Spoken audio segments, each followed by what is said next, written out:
So that's basically how the song goes, and as you can see, I didn't play it exactly the same way each time through, and that's kind of how it is with this song. When we work through it and break it down, I'll try to play it as consistently as I can each time, but it kind of goes against my nature, so you'll have to bear with the times when I do small variations, and hopefully by looking at the video you'll be able to pick out those pieces and build your own variations following the same kind of ideas. Okay, so how does the song start? Well, it starts out with this chord right here, which is an A7 chord. And the basic structure, whenever we're doing these chords up the neck, I like to show you where the chord comes from so that you understand it, and it can help you use the same kind of ideas when you're playing songs in other keys. Or when you're playing in this key, maybe picking other types of chords and moving them around the neck to get them into the key of A and use them for your own, developing your own style, which is really important. I mean, Robert Johnson already did Robert Johnson. We don't need to do it again, but we can use his ideas to build our own style. Okay, so anyhow, where that chord comes from is this basic D7 shape that I showed you a little while ago. So what we do though is as we move this up the neck, we have to replace these open strings that go away, or they don't go away, but they don't work the same way when we move this chord to different positions on the neck. And so what I'm going to do is I'm going to get ready for that by switching the fingers that I use. So instead of using my first finger on the second string, I'm going to use my second finger. So second finger is on the second string, first fret. Third finger is on the third string, second fret. And pinky is on the first string, second fret. And now when I move this chord up, and let me move it up 2 frets. Okay,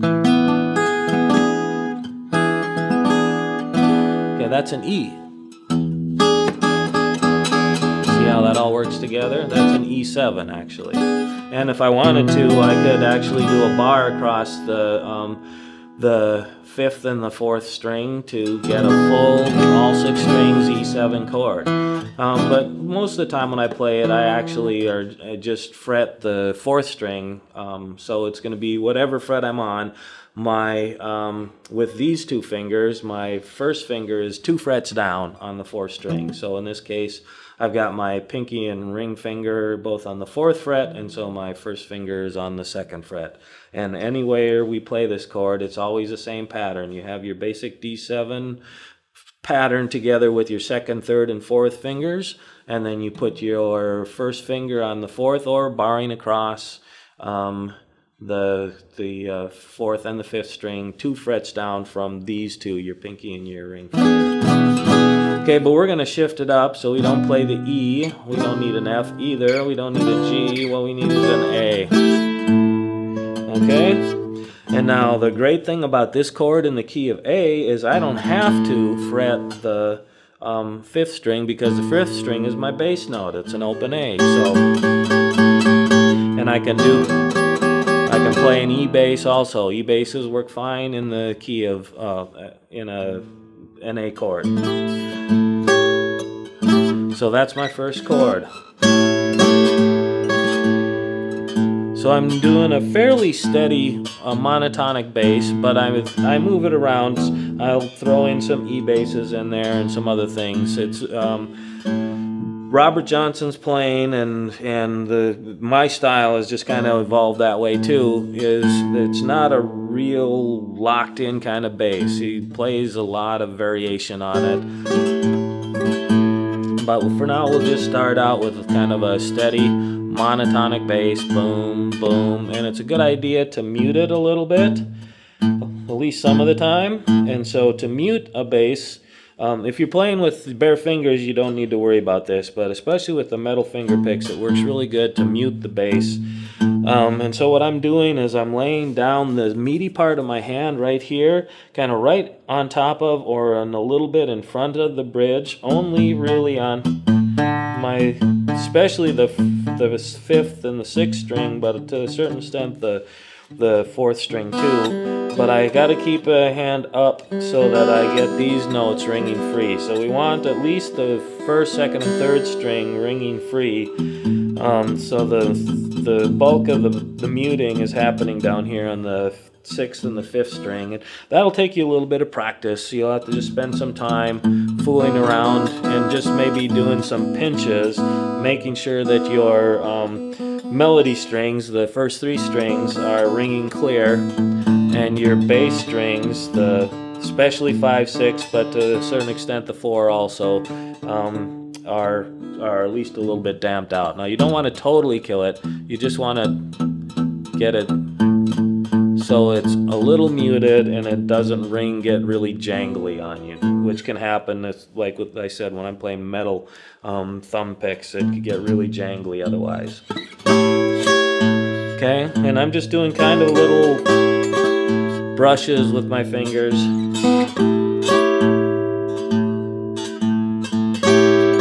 So you see I did a little bit of a doubling of the bass there. So that's the doubling of the bass, and notice that I'm doing the shuffle rhythm with all of this stuff. It's boom, bum, bum, bum, bum, bum, bum, bum, bum, bum, bum, instead of bum, bum, bum, bum, what we call square time. So, and then there I hit an E string bass, getting ready to move into the next chord. So.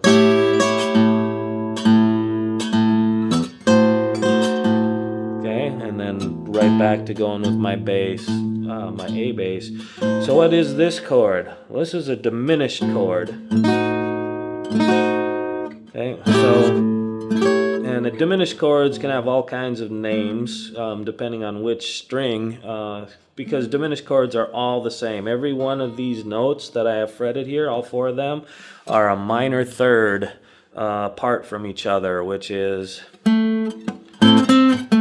That's a minor third right there. 1, 2, flatted third. So all of them are a minor third apart from each other, and so you can really name it based on whatever string you happen to want to name it. And I'm not really even going to worry about calling it a particular diminished. So we start with our A7, and then all we do is we take the pinky finger, the 3rd finger, and the 2nd finger, and we shift all of them down 1 fret. So now my 2nd finger is on the 7th fret with my 1st finger, and both my ring finger and my pinky are on the 8th fret. And that's that. Okay, so this is kind of a tension building passing chord.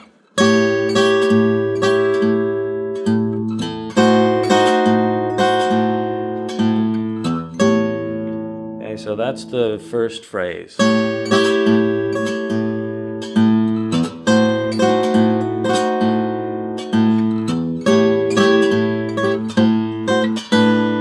Okay, so there.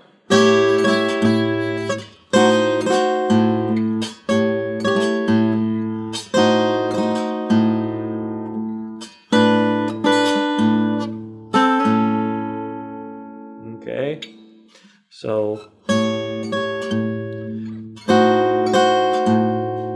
2 beats on each one of those, and then we can actually do this 2 different ways. And maybe for the intro, let's do it this way. Let's play a chord rather than do the little bend. We'll save the bend for when we're playing the body of the song. Okay, so what is this chord? Well, the basic structure of it is this C chord right here. So it's a basic C chord. 1st finger, 1st fret, 2nd string, 2nd finger, 2nd fret, 4th string, 3rd finger, 3rd fret, 5th string, and then we can throw a G note on the top of that. That's a really nice common C chord that you play lots of times, especially in the key of C. And then what I've done is I've taken my 3rd finger and I moved it over to the 3rd string, 3rd fret, and I've made this a C7, but now I don't have a bass note, right? So actually if I was going to be doing this in the key of C or playing a C chord, what I would do is get a G note on the bass and have a C with a G bass right here, but we don't care about that because that's not the chord we're playing. We're going C, D7 right here, and then up 2 more frets. So now my first finger is on the 5th fret, and then everything is above that. So my second finger is on the 6th fret, and both my ring and pinky fingers are on the 7th fret. And so we have another way to play an E7 chord. So here's our E7. Okay, so let's walk the steps down again. So we have our A7, diminished chord. And so here I'm kind of not even going with the bass, and I'm just kind of brushing or strumming up and down with my thumb and my first finger. And then I resolve to an A major chord, which is basically an F chord moved up. So here we have our F that hopefully you've learned and seen in chord books. So a partial bar on the first 2 strings on the 1st fret with the 1st finger, 2nd finger on the 3rd string, 2nd fret, and 3rd finger on the 3rd fret of the 4th string. So that's an F, G, A. So this is just basically bar chords, but I don't play bar chords. And I don't need to do it here because I have an A bass on the 5th string. Anyhow. Okay, so it's our walking down progression. Very common in lots of different styles of music, but especially ragtime blues, but and jazz and things like that. And Robert Johnson obviously listened to a lot of jazz things because he's got a lot of that sound, especially in his blues that he played in the key of A. So we have the A7, moving our 2nd, 3rd, and 4th string fingers down a fret to get our diminished chord. And then notice I keep my ring finger and my pinky on the same strings because they have the same basic pattern here. So I just slide them down 1 fret. And then I got to shift my 1st and 2nd fingers. So my 1st finger is jumped over to the 2nd string at the 5th fret, and my 2nd finger is moved to the 4th string, 6th fret. And there's that E7, and then now another fairly minor shift. So all I have to do is pick up my pinky, and I flip-flop my 2nd and 3rd fingers. So my 2nd finger moves to the 3rd string, and my 3rd finger moves to the 4th string, and I lay down a partial bar with my 1st finger there at the 5th fret where it already was, and then I got my resolution to the A major chord.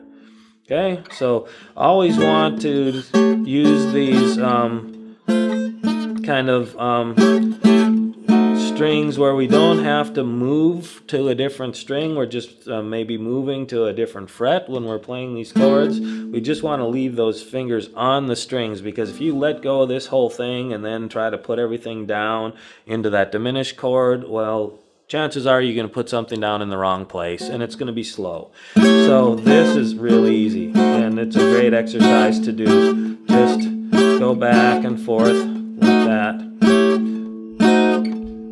A7, diminished chord, A7, diminished chord, and then do the same thing here. So diminished chord to the E7. So remember, we're just sliding down a fret for our 3rd and pinky fingers. We're flip-flopping strings on our 1st and 2nd fingers, and we're moving our 1st finger down to the 5th fret. Our 2nd finger, stays on the same fret, the 6th fret, but moves over to the 4th string, and then we just flip-flop our 2nd finger and 3rd finger, keeping them on the same fret but flipping strings, lift up our pinky, flatten out our 1st finger to get a partial bar, and there's our A chord. Okay, so